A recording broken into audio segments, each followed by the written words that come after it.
సత్యాస్ కిచెన్కి స్వాగతం అండి. ఒక తోతాపూరి మామిడికాయలు అంటారు కదండి, కోలగా ఉంటాయి. దాన్ని ఏమో కోరుకున్నామండి మనం ఇలాగా. ఒక 10 కాయలు వేసామనుకోండి, మేము ఇప్పుడు 6 కాయలు వేసాము.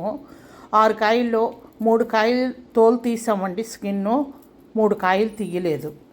అయితే ఆ టెంకులు వస్తాయి కదండి, ఇగోండి మనం టెంకుమో గీసుకోవాలి.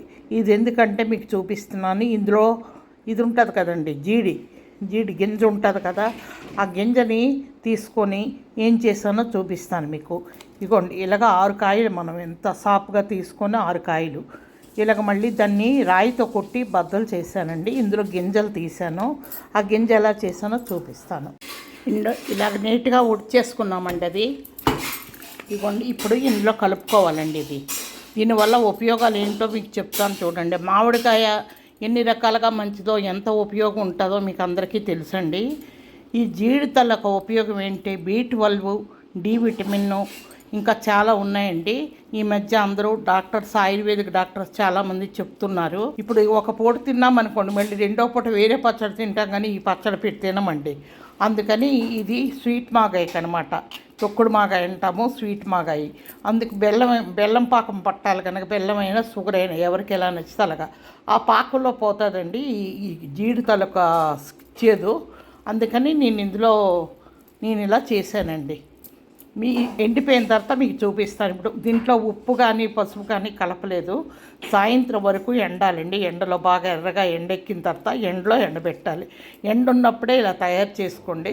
మళ్ళీ దీన్ని ఎలా తయారు చేస్తానో తయారు చేసే విధానం మీకు చూపిస్తాను. ఇదంటే మాగా ఎండబెట్టేశానండి. కూర మాగా మొన్న చూపించాను కదా, ఒక రోజుకు పసుపు ఉప్పు వేయకుండా ఎండబెట్టానండి. మాకు ఎక్కువ ఎండ రాదండి. ఆ కొంచెం ఎండలో 3-4 అవర్స్ ఎండిందండి. ఆ రాత్రికేమో మూత పెట్టేసి మరుసటి రోజు ఉప్పు పసుపు కలిపేసి ఎండలో పెట్టానండి. 3వ రోజుని కారం, మెంతిపొడి,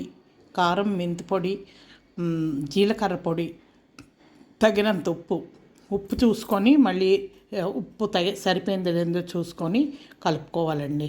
3వ రోజు ఇవన్నీ కలుపుకొని మరొక 2 అవర్స్ 3 అవర్స్ ఎండలో పెట్టాలండి.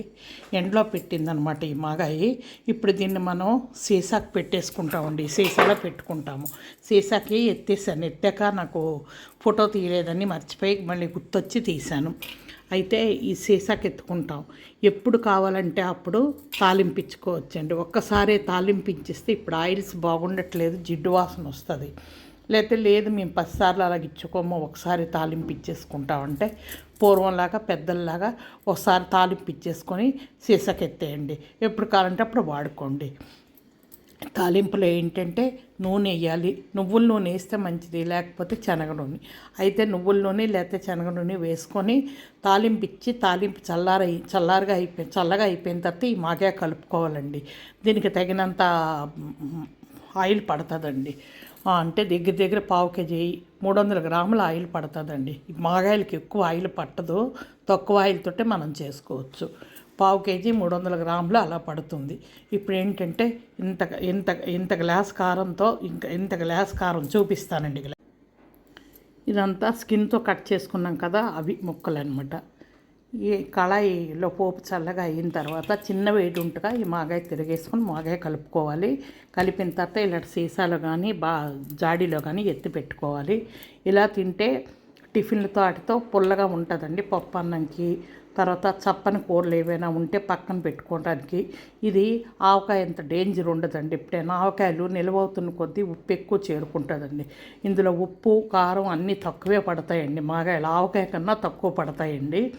ఇది తినొచ్చు, ఆవకాయ మీద ఇది తినొచ్చండి.